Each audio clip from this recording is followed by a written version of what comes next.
Hey guys, thank you for watching TRP clips. Video पसंद आए तो चैनल को सब्सक्राइब करना और फुल वीडियो के लिए डिस्क्रिप्शन में जाना, लिंक वहीं पर है।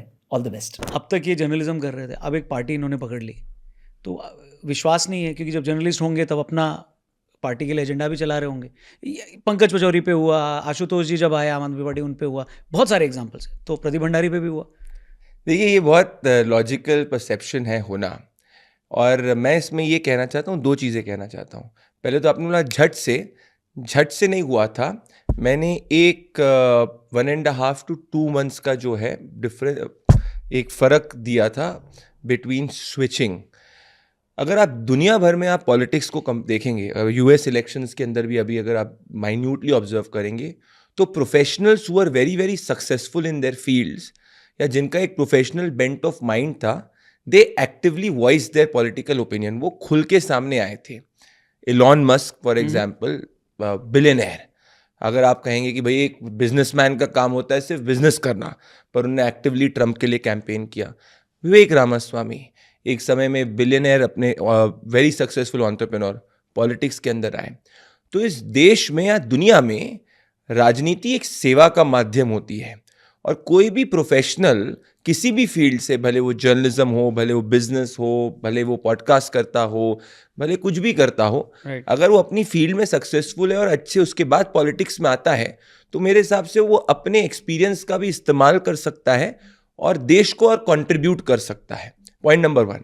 पॉइंट नंबर 2, एजेंडा चलाना तब होता, जैसे सुप्रिया श्रीने जी आज तक पत्रकारिता कर रही थी, एंकरिंग कर रही थी, और अगले दिन जाके उनको कांग्रेस पार्टी ने टिकट दे दिया और अगले दिन से ही कांग्रेस पार्टी का कैंपेन करने लगे, और फिर जमानत तो उनकी जब्त हो गई थी। कांग्रेस पार्टी को वोट्स नहीं मिले थे। वो होता है एजेंडा चलाना। एजेंडा नहीं चलाना ये होता है जब आप जर्नलिज्म कर रहे हो, आप जर्नलिज्म कर रहे हो, उसके बाद अगर आपने एक गैप दिया, भले वो 1 महीने का, 1 हफ्ते का, 15 दिन का, जब आप नहीं उस वक्त ऑन एयर हो, तब आप सोच विचार कर रहे हो, और उसके बाद आप जो है पॉलिटिक्स के अंदर आना चाहते हो। इट्स लाइक, मान लीजिए कि आप कल तक इंजीनियरिंग कर रहे हैं, इतनी दुनिया के लोग इंजीनियरिंग करते हैं, अब इंजीनियरिंग के बाद कोई व्यक्ति दूसरे प्रोफेशन में शिफ्ट होता है, तो उस अंतराल में वो सोचता है। तो मेरे हिसाब से वो एक प्रोसेस था। पर हाँ, मैं एक चीज़ ज़रूर मानता हूँ कि जर्नलिज्म के अंदर भी मैंने अपने पूरे करियर में कभी भी एक फेक न्यूज़ नहीं चलाई, और हमेशा मैंने एक ओपिनियन रखी जो मेरे हिसाब से, जो मेरा ग्राउंड के ट्रैवल के हिसाब से नेशन के इंटरेस्ट में थी।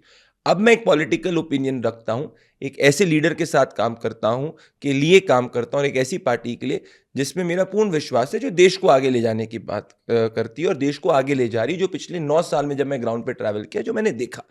तो I can not be neutral when I am seeing the reality. और रियलिटी जो मैंने पिछले 9 से 10 सालों में देश में चप्पा चप्पा घूम के देखी, कि देश मोदी जी के लीडरशिप में आगे बढ़ा है। तो मैं काले चश्मे लगा के ये नहीं कह सकता कि नहीं बढ़ा है।